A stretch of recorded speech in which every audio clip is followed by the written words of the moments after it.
গুজরাট রাজ্যের সুরাটে সম্প্রতি একটি ছবি একেবারে সোশ্যাল মিডিয়ায় দারুণভাবে ভাইরাল হয়েছে। কি সেই ছবি? ছবিতে দেখা যাচ্ছে বেশ 10-12 জন স্বর্ণমার্কা কিছু যুবক একটা প্রায় 50-60 বছরের অধিক একটি মুসলিম ভদ্রলোককে তার স্কুটি থামিয়ে তার স্কুটি তল্লাশি করছে এবং তার সঙ্গে থাকা ব্যাগগুলোকে তল্লাশি করছে। কারণ কি? তাদের দাবি যে সেই পৌর ভদ্রলোক, যিনি তার পোশাকে দেখা যাচ্ছে তিনি একজন মুসলিম, তার মাথায় টুপি আছে, তার কাছে গোমাংস আছে কিনা সে কারণে তারা তল্লাশি চালাচ্ছে। আপনারা জানেন যে গত আগস্টের প্রথম সপ্তাহে ঠিক একইভাবে এই গুজরাটের সুরাটেও সেখানে 30 বছরের একটি মুসলিম যুবককে খারাপভাবে তাকে মারধর করা হয়েছিল। অভিযোগ কি?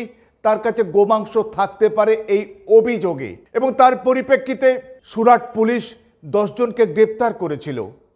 কিন্তু এই যে গোমাংস থাকা বা গোমাংস বহন করতে পারে এই সন্দেহে মোদী সরকার, বিজেপি সরকার 2014 সালের পর থেকে, ভারতবর্ষের রাষ্ট্র ক্ষমতায় আসার পর থেকে সেই সংঘ পরিবার সারা দেশ জুড়ে গোমাংস সন্দেহে গোরক্ষক বাহিনী তারা বিভিন্ন রকমভাবে মুসলিমদেরকে হেনস্থা করছে।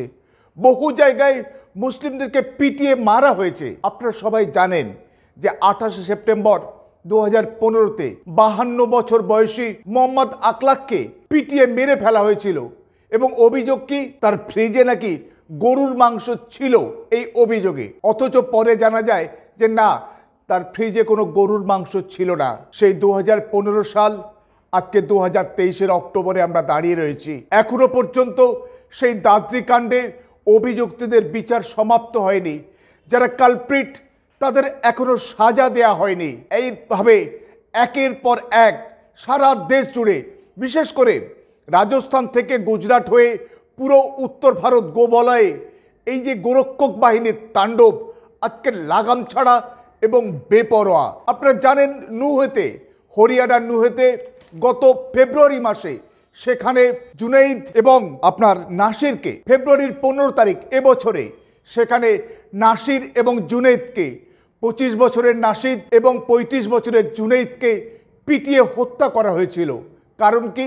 তারা নাকি গরু পাচার করছিল এই অভিযোগে। এইভাবে আপনার বিভিন্ন জায়গায়, বিভিন্ন প্রান্তে ভারতবর্ষে স্বঘোষিত গোরক্ষক বাহিনী এইভাবে মানুষের উপরে অন্যায় এবং জুলুম নামিয়ে এনেছে। কিন্তু একটু দেখুন তো, গোমাংস, বিজ্ঞান বলছে যে গোমাংস অত্যন্ত পুষ্টিকর এবং সুস্বাদু। সেখানে ভারতবর্ষে প্রায় 83.5 মিলিয়ন মানুষ কিন্তু গোমাংস খায়। তার মধ্যে প্রায় 12 মিলিয়নেরও বেশি হিন্দু মানুষ, তারা কিন্তু গোমাংস ভক্ষণ করে, এবং তাদের মধ্যে প্রায় 70% এসসি এবং এসটি তারা গোমাংস ভক্ষণ করে, এবং 21% ওবিসি এবং 7% উচ্চবর্ণীয় কিন্তু গোমাংস ভক্ষণ করে।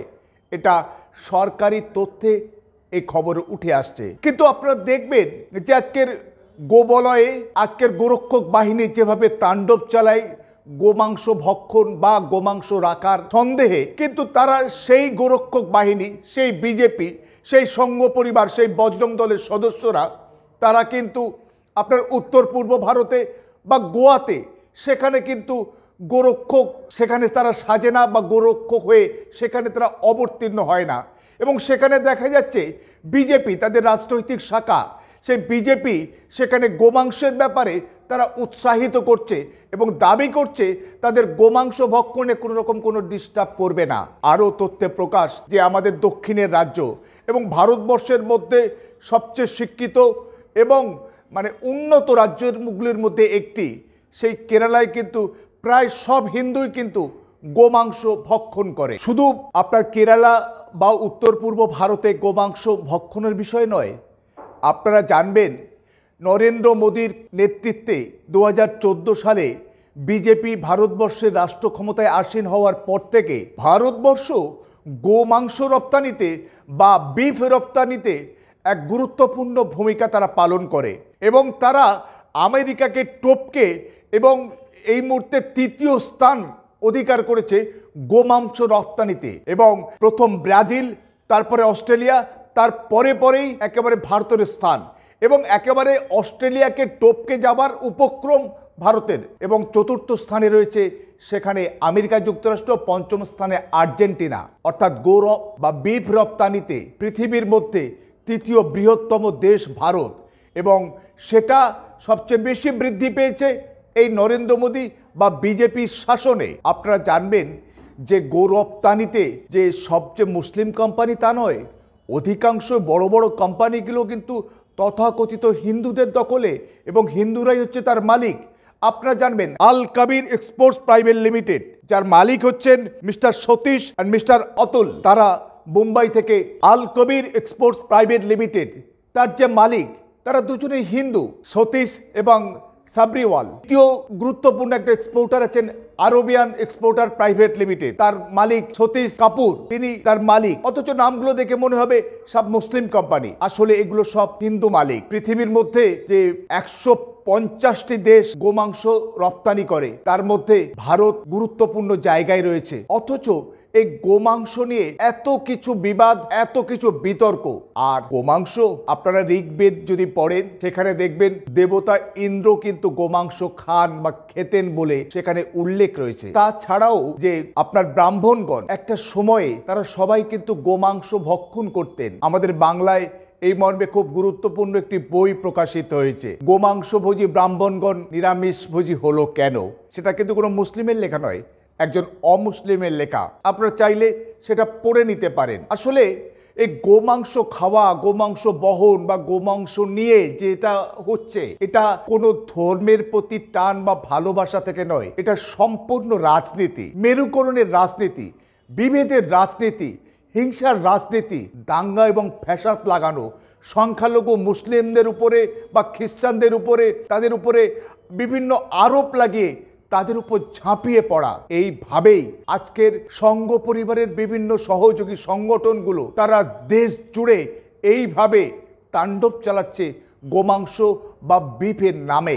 আমরা আশা করি তাদের শুভবুদ্ধি উদয় হবে, এবং দলিত, আদিবাসী, সংখ্যালঘু, খেটে খাওয়া গরিব মানুষ, তারা অত ধর্ম বোঝে না, তারা চায় যে সুস্থভাবে, সুন্দরভাবে মানুষের অধিকার নিয়ে এই দেশে বাঁচতে। এদেশ হিন্দুর দেশ নয়, এদেশ মুসলমানের দেশ নয়, এদেশ সমস্ত ধর্ম, বর্ণ, জাতি, ধর্মের সহাবস্থান এই ভারতবর্ষের মূল ভিত্তিভূমি। বৈচিত্র্যের মধ্যে ঐক্য ভারত রাষ্ট্রের মূল সুর। কে কি খাবে, কে কি পড়বে, সেখানে কেউ ঠিক করে দিতে পারে না। সেখানে বা যারা এইভাবে ভারতবর্ষের বিভিন্ন প্রান্তে তারা আইন হাতে তুলে নিচ্ছে, এবং বিশেষ করে সংখ্যালঘুদের উপরে যারা অন্যায় এবং অত্যাচার নামিয়ে আনছে, রাষ্ট্রের দায়িত্ব, প্রত্যেকটি রাজ্যের দায়িত্ব সেই সমস্ত কালপ্রিটদের দ্রুত এবং দৃষ্টান্তমূলক শাস্তির ব্যবস্থা করা। কিন্তু তারা সেটা করছে না বলেই সারা দেশের বিভিন্ন প্রান্তে তথাকথিত গোরক্ষক বাহিনী তাদের স্পর্ধা লাগাম ছাড়া হয়ে যাচ্ছে। যদি প্রশাসন যদি তাদের বিরুদ্ধে ব্যবস্থা না নেয়, তাহলে বলবো আমাদের দেশে, আমাদের বিভিন্ন রাজ্যে আইনের শাসন সেখানে নেই।